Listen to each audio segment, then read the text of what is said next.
Hi, my name is Kelsey Brown. I'm the communications strategist at the University Library, and I'm here interviewing a bunch of our faculty at Cal State L.A. for our bibliography. We have 2 issues coming out, our 2017 and 2019 version, as well as our 2020. They're our first inaugural bibliographies. We're super excited. So I'm here with Patti Kilroy. She is a professor in the Arts and Letters College in the music department. You're my first performance professor I'm reaching out to, so I'm really excited to get into our interview and hear more about how you're in the bibliography and some of the performances that you submitted to our bibliography. So thank you so much for joining me. I really appreciate it. Thank you. Yeah. So maybe first, tell me a little bit about yourself, like where you grew up, where you went to college, how you got into performance, all that good stuff. I grew up in very South Florida, in this like town, this like Miami burb town called Homestead, and it's about like 25 minutes driving to the Florida Keys, so the very bottom of the peninsula. I basically was there until I started college, and then I went to NYU. And I did all my degrees at NYU. So I did all violin performance degrees at NYU, like bachelor's of music, master's of music, PhD. PhD is a little unusual for performance, but I feel lucky they had one. It was, it worked for me. I really liked my teacher, and the program was like flexible enough that I felt like I made something different out of every degree. So that was why I think I stayed there so long. I majored in violin performance. During my undergrad, it was really more exploratory. I took a whole bunch of electives. I wasn't exactly sure I wanted to go into music when I started my undergrad, even though I had been playing for a very long time. I considered being like a math major. I started like majors in a bunch of different tracks and kind of decided during my undergrad, okay, I am happy playing music. Then when I did grad school at NYU, I really focused more on like collaborating with composers. So I mostly, I started playing like a lot of composers recitals when I was in undergrad.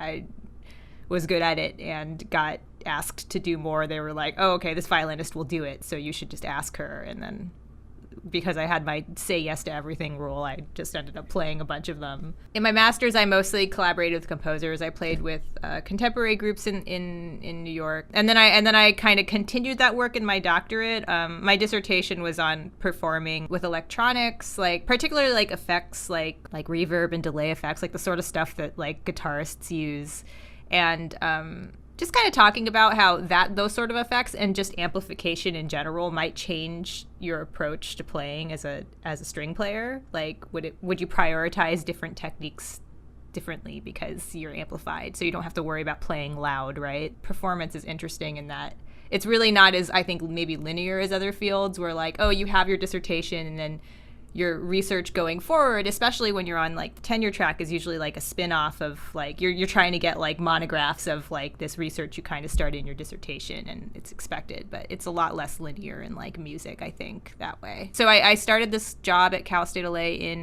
2019. I moved here from New York. I had been in New York for like 13 years. And I feel very lucky. It was like my first round of applying for jobs, and I really loved this program. I really was interested in working here, so I'm glad it worked out. It's nice to be in a warm weather place again. What prompted you to want to come out to LA? I mean, I really came for, like, at the end of doctorates, I feel like I just started applying to jobs for practice and just to see where it went. I liked New York, and New York's like a really exciting place, and I'll always really treasure the time I spent there and the people I met. But in some ways, it's kind of a difficult place to live, and there's like a real grind culture there that by year 13, my husband and I were like, we could go. So I'd be okay with leaving. Yeah. It's really nothing against New York, and it's funny. I've been back. I mean, COVID happened, so I haven't been back that much. But like one time I went back, and I was like, this is really exciting, but also I'm exhausted. I just like the here. It's a little more relaxed, and there's also just a lot more opportunity. It's really nice to like be at a school like the music faculty in our department are really like supportive of my work and enthusiastic about what I'm doing, which as a violinist who has a really kind of non-traditional path, you don't always find that. So it's cool to just be in a place where like you tell them what you're up to, and they're like, oh, that's really cool. Like, I mean, it's not like that wasn't happening at New York in New York, but a lot of the academic jobs that I was kind of looking at that I applied for, because you like, I mean, in academia, like when you're just out your doctorate, you apply for everything, especially in music. I mean, you kind of go where the work takes you, which there's an element of fun in it. I find it kind of fun. You have several performances listed in our bibliography, and most of these actually took place in 2020 during the pandemic. So can you talk a little bit? I mean, I know the difference between playing in front of a live audience and in front of a camera is, the differences are stark and obvious, but you in particular, like what do you glean from those different types of performances? How do they make you feel as an artist? Real people versus a virtual audience? Well, it's just different, you know? I mean, and this is something I've been actually explaining to the students, because they've all needed to record for their ensembles as well, right? And this is often the first time they're doing it, right? Like I had to do it like sometimes when I was, and I especially in LA, like remote session work was totally a thing before the pandemic too. But I mean, I definitely miss playing with people. like I've played with people live once, like in someone's garage, masked, just like a string quartet, reading quartets, because we were all like, all we do is play with like like stuff in the headphones, and and it's, I mean, there's some like advantage, like it's different to play live, and I definitely miss it. But at the same time, like the remote thing has definitely increased access. Like I've been connecting with a bunch of artists in like NorCal to like mostly visual artists, and kind of creating music to accompany their gallery exhibit. I mean, there are so many, particularly at the beginning of the pandemic, so many calls for like virtual orchestra this, virtual orchestra that. I think people kind of were really into it at first and then kind of burned out. And I did a couple videos at first, like particularly like solo rep, but I mean, making videos, and particularly making like solo videos where you can't, like jump cuts for violin don't work. Like like you kind of have to make it look natural, which means you have to do these one take videos. And I haven't been successful in editing audio for solo stuff and matching it to a video in a way that looks convincing, right? So you basically, when you're recording videos of yourself, it's like one take, or you need many more cameras to kind of finesse the cuts, which is, for me, I like prior to this, and I put together these like virtual orchestra videos, which take me a lot of time because I don't have the skills to like edit this stuff together. I'm kind of learning as I go. For the like Hotel Elephant concert, that was like a solo piece, and I had to just do like playthroughs. And then, I mean, in a live setting, like you make little mistakes and it's like normal. It's part of a live setting, but it's weird because with video, because it is essentially like a recording, you feel this pressure to not have those, that human aspect of you, which is really challenging to kind of figure out the balance between like, okay, what's perfect enough? I think everybody's kind of struggled with that. I feel like a 3 to 4 minute piece like can take an entire week to record a video of.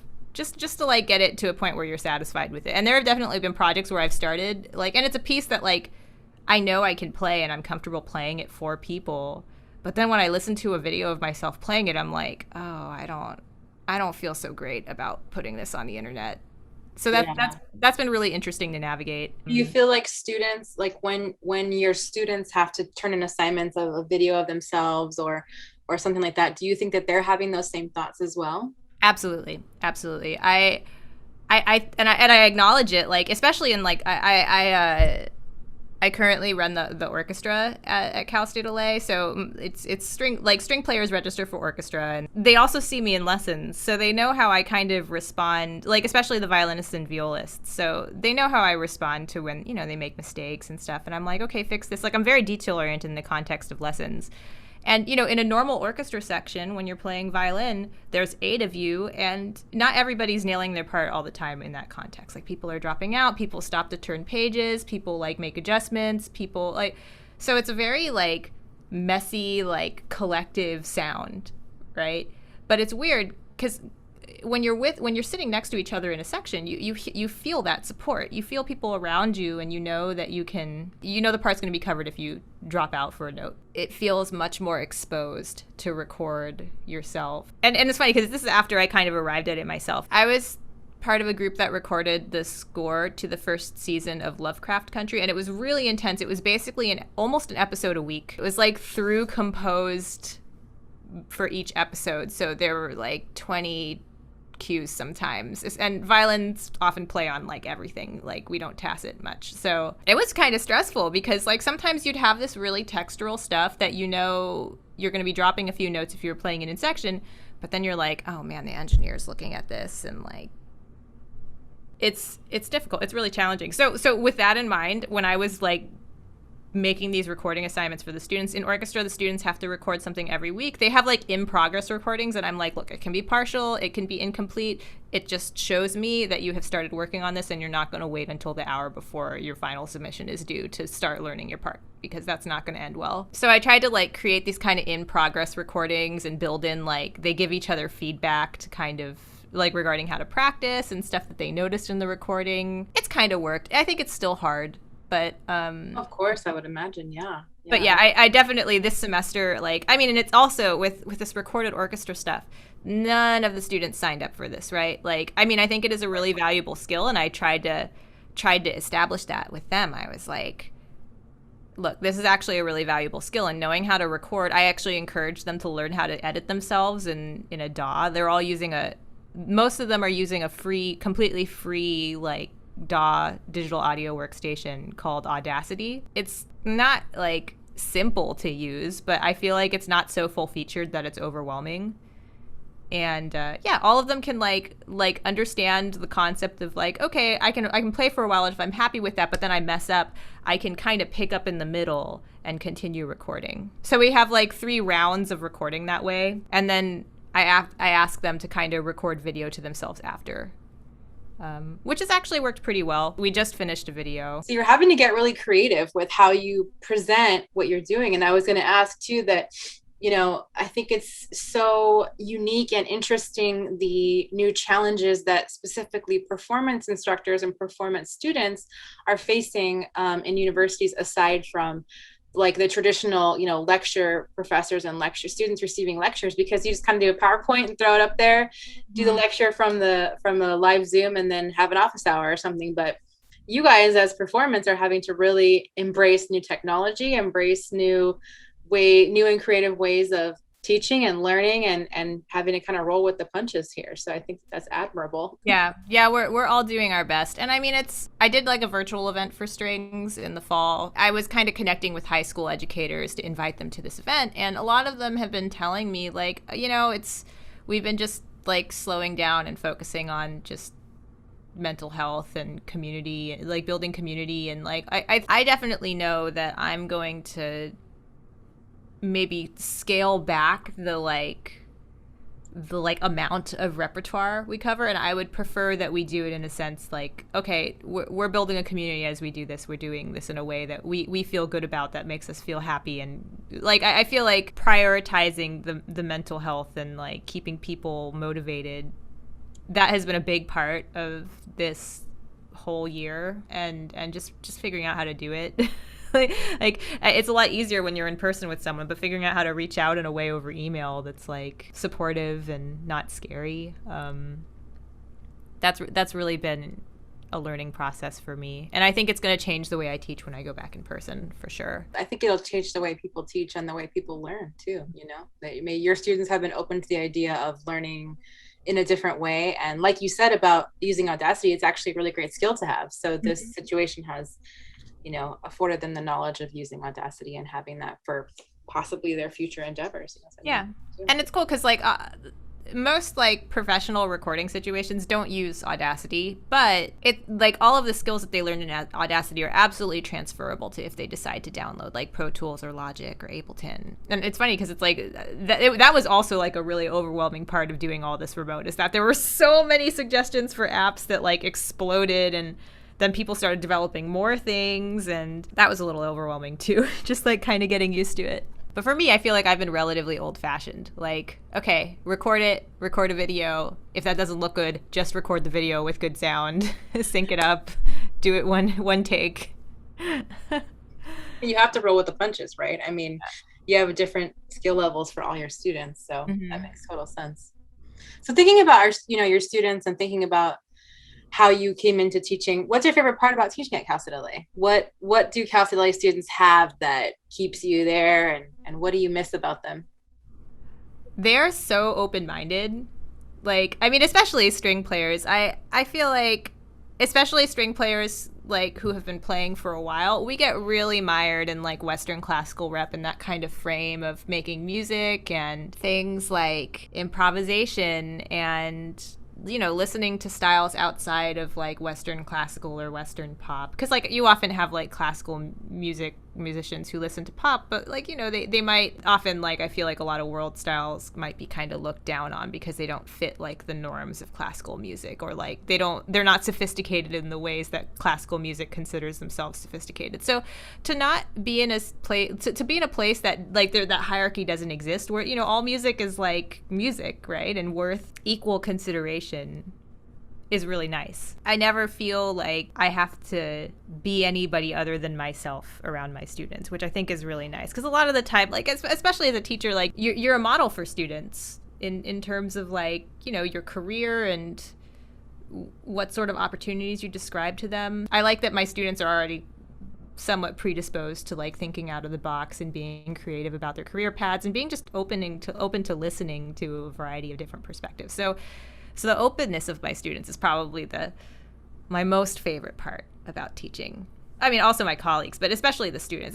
It's just when you have students that are like enthusiastic and open-minded, like, you can get so much cool work done with them. It's a very interesting, diverse, like, fun program full of kids that are like really hungry and ready to explore. So I'm all about that. I mean, it's really just like a breath of fresh air to be in a music program that lets you do that, especially in classical music. Like, I mean, classical music really fights for relevancy nowadays, right? So I think that, like, sometimes there's a tendency to want to put your music on a pedestal above all else because you're fighting for its value. I don't know. I've never felt any need to do that here. Like, it's all beautiful. It's all worth study, which is great. I think the thing I miss about them most on campus is just like they hang out in like the music courtyard.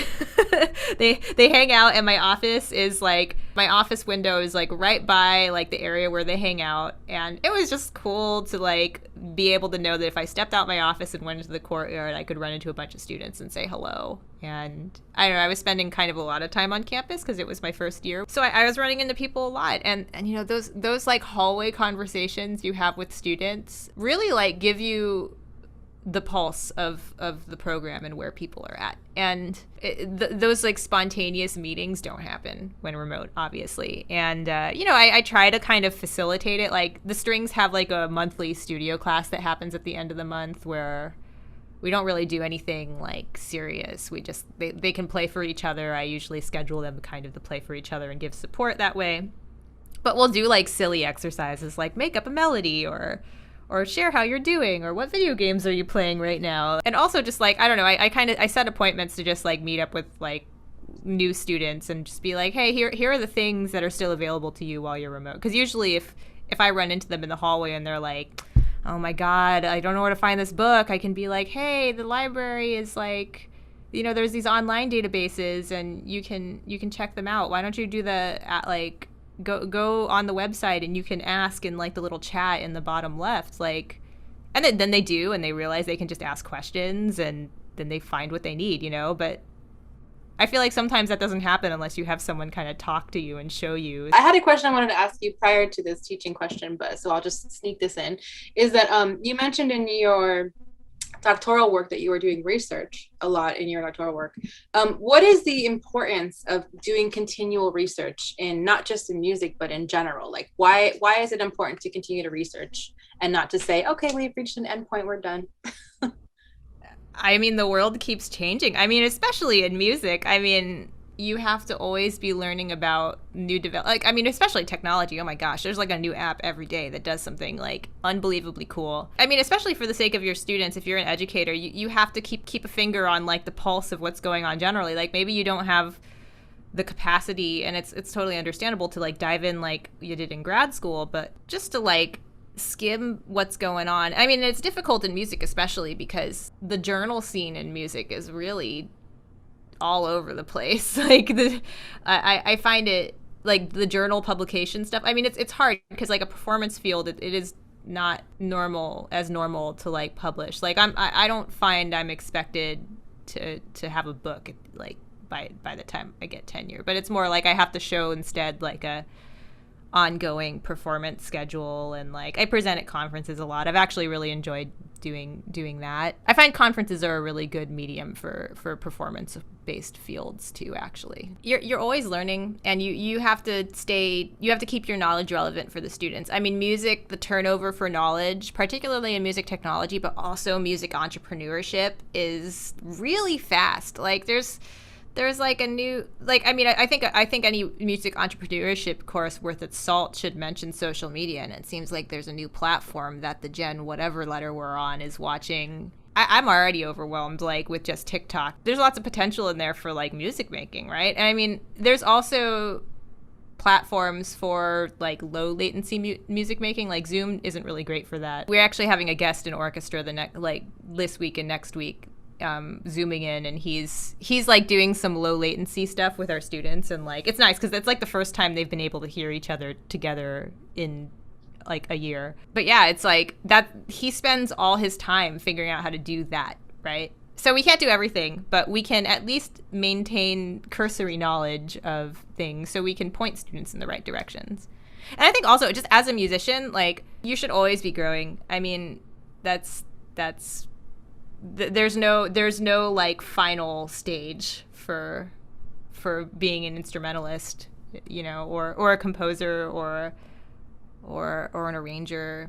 There's always more stuff to learn. I think it's just more fun that way too. I mean, it's like there's something like inherently social about it too, especially now where like social media and the internet makes it so easy to be in touch with people. You can just like leave a comment on their walls or like go to their contact form. Like next week, I'm doing I'm adjudicating like a solo and ensembles festival for a music educator who runs a couple programs in Kodiak, Alaska. So I'm zooming in to the solo and ensembles, and I'm going to listen to these students in Alaska. And the way that he found out about me was I started doing, and it's funny, I kind of dropped off. I need to get back on. I started doing like the 100 days of practice thing on Instagram. He found my hashtag, and then he reached out to me using my contact form, and I was like, absolutely, I'll zoom in. And he was telling me about like how he serves like 10 programs, and it's crazy because like without the internet and I would never have connected with him. And it's crazy because it's like a whole other aspect of like learning. I don't know, I find it very exciting and very social, and it's just like interesting to meet people and hang out with people. It's how the world has changed since all this COVID stuff went down. It's really made it so different. I mean, aside from the public health aspect, it's touched every single aspect and facet of our lives. Well, thank you so much for your time. That's all I got, and I thank you so much, and I look forward to seeing you in person, hopefully. Thank you. Thanks again. Bye-bye.